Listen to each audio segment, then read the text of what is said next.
Cinema Classics is brought to you by the Gateway Film Center, 1550 North High Street, Columbus, Ohio. Further details and showtimes online at gatewayfilmcenter.com. The award-winning Cinema Classics is produced by John DeSando and Johnny DiLoretto. Listen to the shows online at wcbe.org.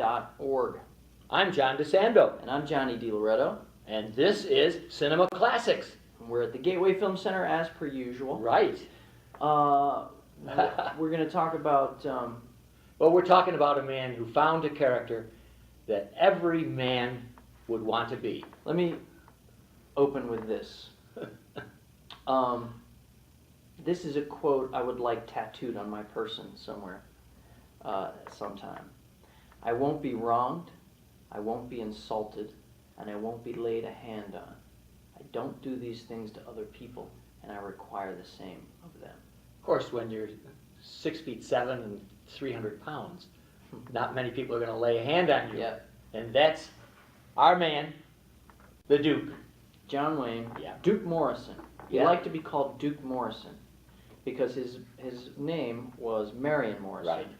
And this new book that came out, Scott Eyman, that you pointed out to me. And Yeah. I haven't read it yet, but I've Yeah. read a little bit about it. I was fascinated with this anecdote where John Wayne preferred to be called Duke Morrison because he didn't believe that he was John Wayne. Right. He knew that that was a character. He knew that that was a persona, an outsized persona that he played. And to call him Duke was to remind him of who he really was. I think that's... And you know, contrary to the notion that we have about the Duke, he was a pretty bright guy. Mm-hmm. Quoted Shakespeare and Dickens, and was invited by the Hasty Pudding Club at Harvard Okay. as a guy who would kick somebody in the face or whatever died. And he took it. And he sparred with them for 2 hours, and they were awestruck Really? at how smart he was in his Wow. repartee with them about it. I would like to read this book. The only thing he wasn't smart about was smoking. No. Well, he lasted quite a while. 72, I think. Is that how old he was? Yes.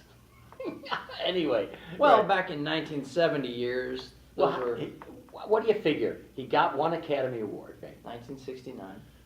And Some say that he only won because Dustin Hoffman and Jon Voight split the vote that year because of Midnight Cowboy. You know, I oftentimes will have new visitors over to the house, and they'll glance at my shelf of films, and they'll see a preponderance of Clint Eastwood and John Wayne films. Right. And they immediately make the assumption I must be a right-wing gun nut. And they couldn't be farther from the truth, obviously, because I see in both those guys something other than that, something other than this calcified idea of American morality. I see a lot of humanity in both of them. Well, he would send presents till they couldn't deliver them anymore to the house, to his relatives and friends. He was extremely generous of heart. But he was right-wing. Yeah, he was. That doesn't mean I can't like the guy, and it doesn't make me right-wing for liking him. For instance, he did not accept the role... Not that there's anything wrong with being right-wing. He did not accept the role of Willie Stark in All the King's Men, a great role, because it violated his principles. Interesting. Okay? And John Wayne is an American through and through. He is what we figured was the Wild West. Yeah. You know, when he was first the Ringo Kid in Stagecoach, Mm-hmm. and when that one shot of him, was he carrying his saddle or something? And Yeah. it just seemed to, at that moment, to encapsulate all of our romantic notions about the West, and to kind of hint at the fading nature of that. Right. Real quick, because we won't want to bore people who know this story, but I think it's worth retelling, is that John Wayne started out working for John Ford when he was very young. And he broke off. Raoul Walsh was going to make this big Western called The Big Trail. And it was going to be the biggest budgeted Western ever, and he wanted to cast a new star. He said to Ford, I'm going to cast your guy, this Wayne guy. And John Ford advised both of them against it because he knew that Wayne wasn't ready for it. Oh, yes. So Raoul Walsh said, whatever, I got a star in the making here. And he cast John Wayne in this huge, expensive Western production, and it flopped. And John Wayne was thought of no more, and he went crawling back to Ford for a job. Ford said, "Forget it, you're not working, you betrayed me." Oh, So Ford made John Wayne toil away on the sidelines for many years after that. That was 1931. He worked on John Ford's films in a number of different capacities. He toiled away as the lead in a lot of grade B, C, and D Western pictures until finally John Ford saw that he had accumulated the experience in his face and the weight of a Western hero in his face, and that's when he cast him as Stagecoach, and that's when it clicked.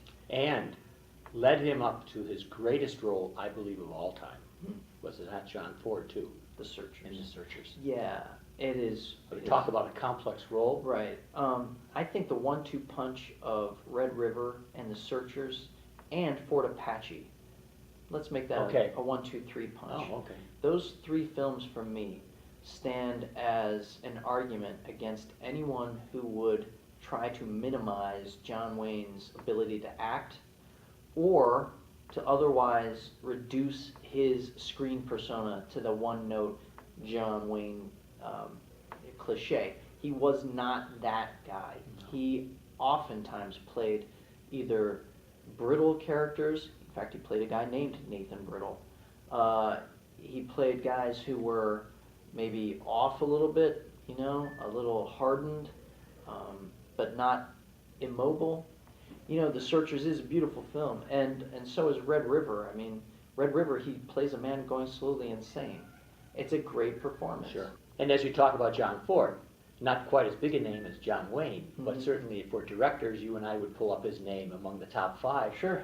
Anecdotally, he got along very well with Wayne, and notwithstanding the fact that he made him work. Yeah. There was one morning when he caught Wayne peeing into Ward Bond's flask and said, "I got to give that guy a raise." That's right. That's great. Yeah, so you have the 1940s John Wayne, post-Stagecoach, who was this adventurer, this strapping man, who was capable of all these things. Then you have the late 40s into the 50s, where he's a much more complicated figure. He's an aging figure. He's the John Wayne of The Searchers. He's John Wayne of Red River and Fort Apache, in which he is the liberal voice of reason to Henry Fonda's crazy Right, Indian killer. Right. And then you have John Wayne in the 60s and the 70s. John Wayne, at that point, becomes the cliched John Wayne. He had, he settled down. He wasn't going to tackle these. You can argue that he became the Robert De Niro of his time, like in that regard. You know what I mean? Where Sure. he wasn't taking roles that were going to challenge him or challenge his persona. He was just taking on roles because they were easy. He could glide through them as John Wayne. And you and I shared when he was on Dean Martin's show. Mm-hmm. And to me, that caught the real humanity of him. He had fun with Martin. Yeah. He sang with Martin, even though I think it was dubbed. But Oh yeah, he was lip syncing to Sinatra. Right, to Sinatra, and what a wonderful moment. And he had that lightness about him. He was a figure, enormous figure, very heavy, but decked out in a beautiful tuxedo. Yeah. He just looked like that iconic Western guy transplanted into the modern world. Yeah. And you wanted to look at him and say, yeah. And in fact, I think he might have been dying at that point. Yeah, he might have been. Another little anecdote about Wayne in the 70s and late 60s is when Clint Eastwood was coming up, and that sort of ironic Western hero figure began to supplant Yeah. the Wayne persona Yes, as true. the dominant Western figure. John Wayne didn't take kindly to that. He didn't like what he saw as this cold-hearted violence, and the hero kind of personifying that. Yes. And so I believe he wrote Clint Eastwood some letters, some like damning That's letters right. That's right. about what he was doing to the Western Yes. hero. Funny then, Eastwood was able to, in that 1970 period, switch from Western hero to urban hero, from Right. the man with no name to Dirty Harry. Right. He became this urban figure. Well, when Dirty Harry, I think Wayne turned down the part of Dirty Harry initially. Because he started to do those roles, didn't he? Well, he didn't like that. He didn't like what was being said in Dirty Harry, and he wouldn't play that part. Right. But after that proved to be such a hit, Yes. he tried to do I forget what the name of the Yeah, film was, me too, I was thinking. but it was like a one-word cop name. Right, And he and tried his detective. hand on it, didn't work Yeah, it very didn't well. work. So we have a guy whom you and I can speak immediately to many people, even young people, who would know. Isn't it amazing that someone's name, John Wayne, carries with it perhaps a whole mythology of our West, that he seemed to capture that just by his stature, by the way in which he tossed himself into roles, by the way he stayed constant to himself and to his characters in a sense. Some would say, well, you know, he was just playing the same part. Right. He said, I always was playing myself. Right. But as you pointed out, he did veer from that. Right. He was playing an idealized version of himself. Yes. And that's what I find comforting about John Wayne. I love to watch those films because in him I see this grand figure of competence that I never feel myself. And it comforts me. I like visiting those worlds that he was the center of because I can see this example of competence and confidence and how to move through the world. And, you know, whatever his politics were, and he was some instances, a drunk and out of control fool. On screen, he wasn't that. And on screen is what I'm drawn to. Sure. And as late in his life as 1979 or so, he did Rooster Cogburn. Yeah. And here he's playing kind of a dissolute guy.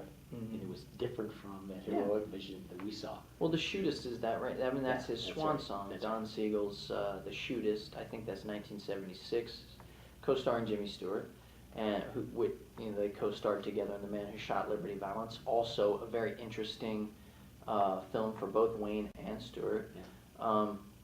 But yeah, it's the perfect coda to that career. You know, it's like The Shootist is to John Wayne as Unforgiven is to Eastwood, which is Nice, interesting. very nice. So if we could recommend to our audience, particularly to those people who've never seen John Wayne, Yeah. I have my recommendation, Yeah. The Searchers, Okay. because I think it's a beautiful Western that captures him as a complex character Mhm. and has visually, we've talked about cinematographers before, Yeah. has cinematography to die for. Right, and I would suggest Fort Apache, Good. because so many times when you mention this, anyone these days, no matter what their age, when you mention John Wayne, there's this knee-jerk reaction to him as this kind of dinosaur, this guy who, is really anathema to all their Sure. political beliefs. And I would urge them to see Fort Apache, in which he is not that. And it will immediately complicate your idea of who this man was as an actor and a star. And so, in the end, he is iconic. And he is a part of American film excellence. Yep. In a particular genre that lives forever.